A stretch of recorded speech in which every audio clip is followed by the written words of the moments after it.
कौन नंदी रह गई तब ऐसे बोलाई नहीं हो। का कहत रहो भौजी बोला। भैया और कहाँ बनी जल्दी बोलाई ना। वो तो भैया शाम के आई हन। अरे जल्दी का बोलाई भैल बा भौजी इतना जल्दी उबियाल काहे बाड़ू। अरे अर्जेंट हो जल्दी बोलाई ना। पहुंचे अर्जेंट बा भौजी। अब तो से का कही कोनो खुशखबरी नहीं खेनु। खुश खबर के पाई लगो तोरे पाई लगो लगाई ना भैया के फोन। अच्छा ठीक बा लगावा तनी नंबर बा कितना तो भैया के रहे बड़का भैया ओही लास्ट में। Hello hello. हाँ भैया। हाँ बोलो। ला भौजी को उच्च तो कह ताड़ी दो क्या कहत रही? ला भौजी। ए जी कहाँ बानी? अरे खेत पे बानी बोलो ना का बता। अरे वो जल्दी आई ना। का? अरे आई ना बताओ तो नहीं। अरे भाई खेत पे जाते तो बताओ तो नहीं। अरे आ जाई फिर ओकरा बताओ तो जल्दी आई। का मामा का बा बोल दू। भौजी अरे कमुआ होई बाद में पहले ही कमुआ जरूरी बा जल्दी आई। ठीक बा रुको आवा तनी। हाँ आई ली भौजी ऐसन का बात बा। बात बाटे भैया के आवे दी पहले तबियत का भइल बा भौजी बतावा ना। अरे हमार तबियत खराब होखता। दवाई लेके आई दुकान से। ना दवाई रहे दी। दवाई मिलेला बगले में दुकान बा। कब ले आई यहाँ 10 मिनट तो हो ही गए खेतवा यही जना बाटे। हाँ पिछुतिया बाटे तो का हो? देखा भैया ये गल बा। का बोल बोलो। हो जाई ना अब बुझी जी। ठीक बा भौजी जाता नहीं। हो जाई। ए जी हमरा बाथरूम में ना जाए करा लैट्रिन में। का? हमरा लैट्रिन में जाए करा ते ही खातिर तू हमरा बोलैलो हजर। हाँ बताई ना कहाँ जाई। और टटिया में लाइटिंग बजा के बैठ जाला। हाँ उ सब खुले वाले बा ओई तरह खोनो हम ना जाबो में। तो जा खेत में चले जा। खेत में इरो का कहतनी जी अतलम को नहीं में खेत में गले नहीं कि ससुर में आके पता हो के खेत में जाई। अब तो जान ही के न पड़ी खेत में जब हम ना बैठबू तो। ना हम खेत में ना जाए कब नहीं गई। तो हम का करी कपारा पे अपन हम नहीं कुछ जानते अब भी अजुआ का जुआ पे लैटिंग बनवाई हम कुछ करी हम नहीं किया। मतलब अभी आग लगल तो कुआं खोद दी। हाँ खोदी कुछ खोरी ना जी। कूदत रह तब ज्यादा चल बगल में खेत में जा। बुचिए कहां बोल बुची हाँ भैया अब है ना आवा तनी भैया। तोरा बिल्कुल नहीं बुझात। कौची भैया बोलवा तब ना। ए खेत में लिया जो। भौजी की बतिया पहले कहे के ना चाहिए कि हमरा खेत में जाए के बा। हम खेत में जाते नहीं तो बुला ले हमरा कही खाती। काहे भौजी काहे ना बोलू हमरा से पहले कि जाए के बा हमरा खेत में। लाज लगा तो हम खेत में नहीं जाए। अरे मुहानी काटे के बहुत ही पानी यही हम तरी। नहीं जाए खेत में। ना जेबू तो मत जा ठीक नु जोन करे तो कर हम चलनी। ई मरे ना की कसाई हो। ए भौजी चला पिछुतिया डहिया में चलो। ना जी हम ना जब खेत में लाज उजना लगे दिन में हम जाई खेत में रात तो चलू जईती। दिन होके चाहिए रात होके खेतिया में तो जाए के पड़ेला तो खेतिया में जइबू और का चलो। काहे दादा मार कहां भी या को देला फंसा दे। मुंहवा टांगला भौजी ना तो सब कुछ देखी ना तो कोई ना के भौजी कैसे बहंग वाले खा चलत ताड़ी।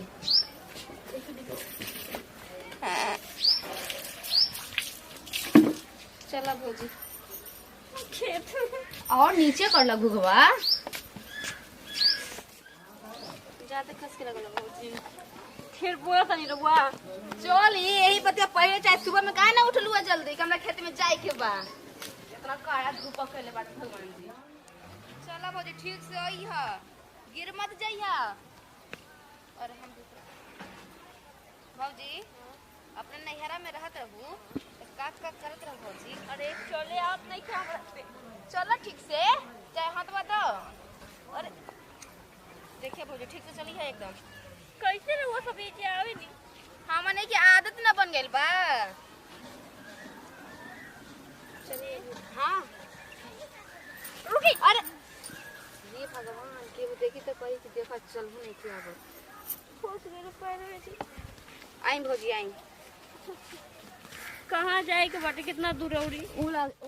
बताओ लोग एक दिन दे तने वही गा 13 दिन कहत लगी बाबा जी आए खा ले तने खा के दम भर अथी कर तने। एक दिन पूरी खा आ 3 दिन बुझाता कि झड़ा फिरत में तबाह हो गइल बा। लाद गबड़ा गइल भी एकदम में। पूरी खियाओ तने एक दिन आदमी आ 3 दिन कहता सके पंडित जी बा खा के एकदम आघा गइल बड़ा आ पंडित जी के तो मोह गति हो गल खिया तलो जैसे के तैसे। अब बताओ ना पेट जहुआइल बा तनी खैनी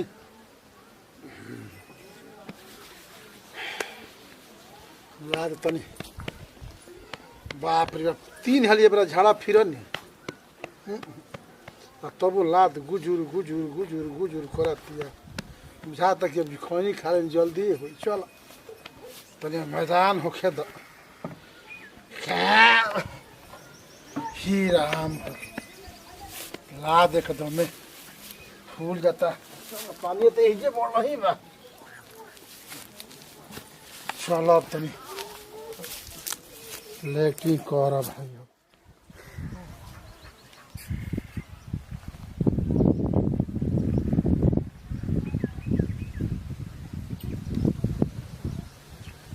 मैदान अपना लाग गइल बन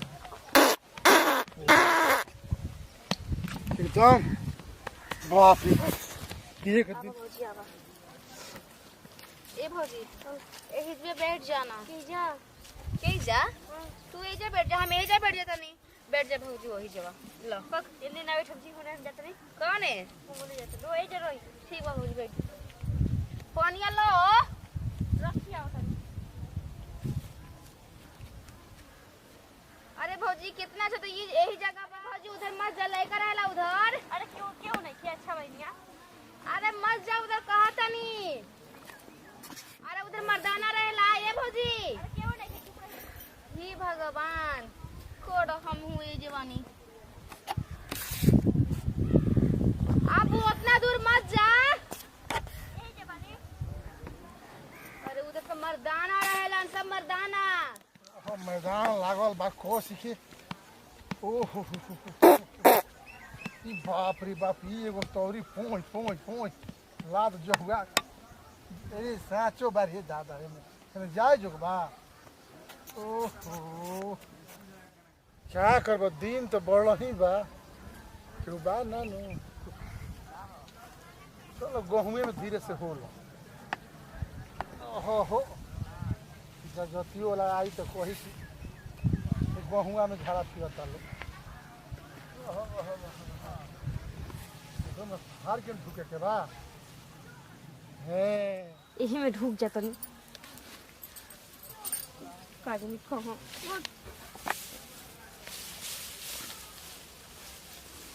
को गई लहू नहीं कि खेत के बीच में पहली बार आई बन तो ही ना होता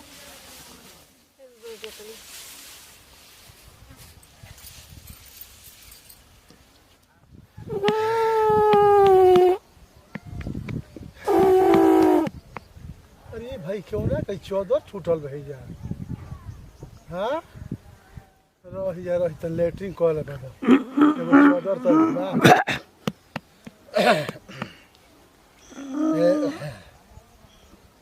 भाई हाँ मैदान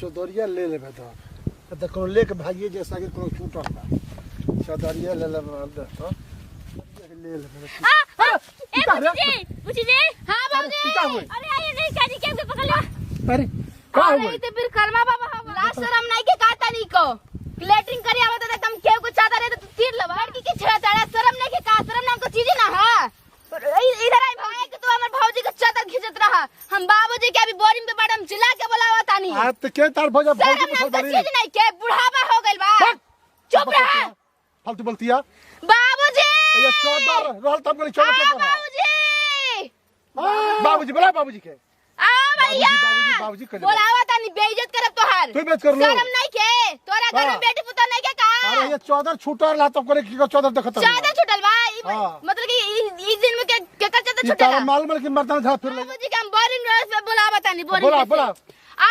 बाबूजी तानी को शर्म लागे के बुढ़ा ए लगम मारे चुप ऊपर से गल दुआ से करे हाथ पर नीचे रखा शर्म रे का बुढ़ा पागल बा लड़की के छेड़ा ए आवाज नीचे करके बात कर अभी बाबूजी हो बोला अपने बाबू के बाबूजी के बोलो जे मैं बड़ा सब उड़ जाई बोल तो धक्का यही बोला हां सब चीज बुलावा बुढ़ा हाँ तो बोलते अथी कर हम कहते हैं अरे का देखो लेकिन बड़ा तमाशा तकर से का बोलत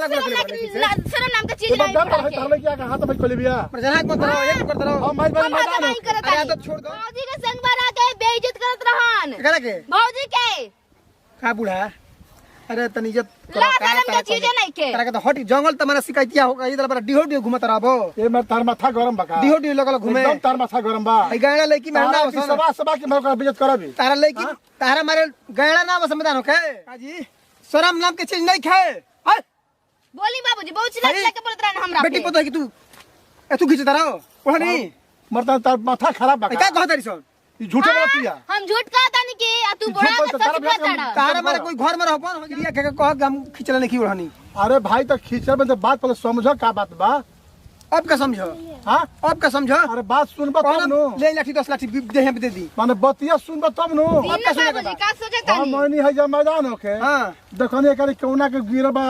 साथी हो हां कोने का साड़ी चाहे चादर को तू खींच ले फिर ले बा गलती कर बन गए रवा काहे उड़नी खींचनी आई ना ना खेती में क्या को साड़ी रहे क्या को चादर है तो तू ऐसे तरह खींच ले बा का ऐसे खिचल बनी हम और देख ले हां बैठा बा देख के जाए कि ले चादर ले के 20 लाठी मारब अभी अरे भाई हम जने गिरल बा केहू के देखो धोले बड़ भौजी। हम का खींचे रुकी ना बाबूजी बोल भौजी धोले बाड़ू रोज उन काम कर तू करी ना पूछे खबर नहीं की हमरा तो हां भौजी का कहता नहीं बाबूजी का करी ले लाठी 10 लाठी का मारी करी बाप को खाली देखा तेरे पुतो के आदम खींच ले बाप अरे ना के छोड़ तू ना छोड़ मान जा बोलता सही मान जा भैया सुना सुना तड़ाम बुलाओ तनी भैया के बोल बोल बोल आओ भैया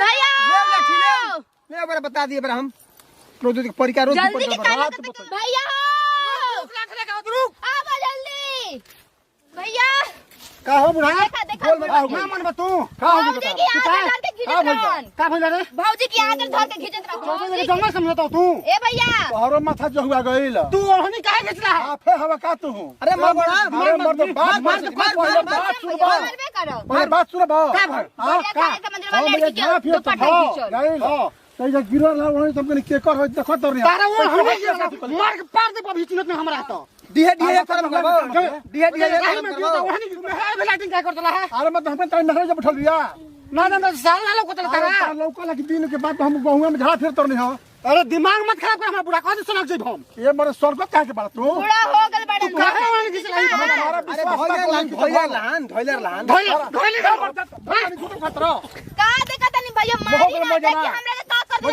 दे चोट शर्म कर तुम शर्म कर बुढ़ा अरे मरता बुझात हम वो लिखे अरे मैं तू बाप हो कि का हो तू मन जान जाके जान मारी गया भाई है हम मुआ दे आदत मुआ दे पता है कि सारी खिचवावत रह आ तू देखी आई मर दे कहरा बस के बात बाबूजी का आदत है तू का कइला अरे मरत ना ये कहते बानी कि हम मैदान उतरनी हो तारा मैदान में हरवे भीड़ हम तार महाराज उठल बिया बाप हो कसाई हो पहले पूछल जाओ बात हम तार महाराज उठल बिया लास्ट बात बा अंतिम ही जाओ ये सुना है ना सुना अरे बात सही है कि ना चीज ना हो का कइला बताओ का भौजी बैठल न खेतिया में अब धर का उते खींचत रहन भौजी चले लिया बात कोनी हनु आखे भाई जब मैदान उतरे तखने के गिरल बा अब तो मुआ में अरे बॉल खाल भाई तक गिरल बा बोठा बैठ अरे भाई ना लोग बात दिमाग खराब अरे मरत तू बातिया पूछ चल कुरान सुना थाना में पानी छोला बा कि नहीं छोला डिब्बा उठावा तू पानी छू दे बड़ा तू थाने में पानी छू चला बाबूजी ले जा मत रुक डिब्बा उठावा बाबू कुछ ना करियन कुछ ना डिब्बा उठावा ए मैं साहब तू चौपाट आदमी एकदम तोले पगला गेल बड़ा का हम मिल के चलो भौजी हमनी चल जा तो नहीं घरे जाता नहीं बाबूजी थाना पर आवे के तो नहीं लगले चल सा